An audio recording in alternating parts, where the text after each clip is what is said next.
بە مەبەستی بەستنی کۆنگرەی شەشەمی ڕێکخراوی قوتابیانی کوردستان ئەمڕۆ کۆنفرانسە ناوچەیەکانی ناوەندەکان لە کەرکووکەوە دەستی پێکرد و بەرپرسی نوێی ناوەندی کەرکووک هەڵبژێردرا و ئەندامانی کۆنگرەش دەنگیان پێدرا.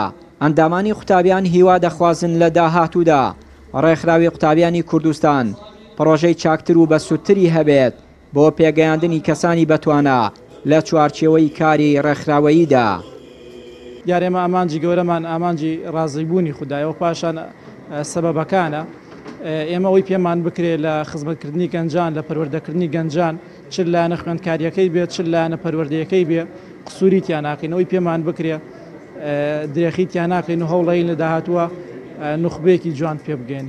دیارەگەر لە کورسان و لە شار و شارۆچکەکانی کورسان قوتابیان پێویستیان بە هەندێک لە خزمەتگوزاری بێت یان هەندێک لە شتەکان تر بێت کەمتر کەم و کوڕیان پێوە دیارە، بەڵام ناوچە جێناوگۆکانیان ناوچە دابراوەکان کەم و کورتیەکی زۆری پێویستە، تایبەت شاری کەرکووک و شاری دۆستخورمات و ئەم ناوچانە لە ڕێی قوتابیانەوە کەمترین خزمەتگوزاریان پێ ئەگەیە کەمترین بایەخیانش پێ ئەدرێ. بەڵێ وەکو کەرکووک بەهۆی هەستیاری جوگرافیای شوێنی کەرکووکەوە پێویستەکە ڕێکخراوی قوتابیانی کوردستان زیاتر و زیاتر پەرە بدا بە چالاکیەکانی بەربڵاوکردنی چالاکیەکانی تەنها لە بازنەیەکان نەبێ بۆ خوشکانیان برایان ئەبێ بازنێکی بڵاو بکەینەوە بۆ هەموو قوتابیان بە قوتابیانی زانکۆ و پەیمانگاکان و قوتابیانی ئامادەی و ناوەندەکان لە هەموو بوارەکانە.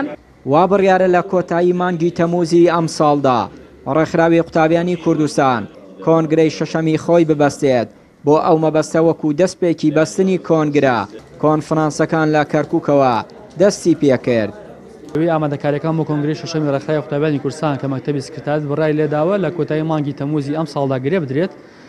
پرۆسەی کۆنفرانسە ناوچەیەکانمان دەست پێ کردووە، یەکەم ناوەندیش کە بەگرنگمان زانیتیدا کۆنفرانسەکان دەست پێ بکەین ناوەندی کەرکووکی ڕێکخراوی قوتابیانی کوردستان بوو. دیارە لەم کۆنفرانساندا چەندین کاری گرنگ ئەنجام بدرێت کە هەمویان ئامادەکاریە بۆ کۆنگرەی شەشەم و ئاسانکاریە بێت، تێدا بەرپرسی ناوەند هەڵبژێرین کە بە شێوازێکی ئاشکرا و بە شێوازێکی ئەنگدانێکی ئاشکرا بە هەموو کەسێک مافی خۆی هەیە وەرەوە ئەندامانی کۆنگرە هەڵبژێرین هاوکات ئەندامانی ئەو ناوەندە لە چەند گروپێکی جیاوازدا گفتوگۆی چڕوپڕەکەن لەسەر دیاریکردنی استراتیژی کاری ڕێکخراوی قوتابیانی کوردستان.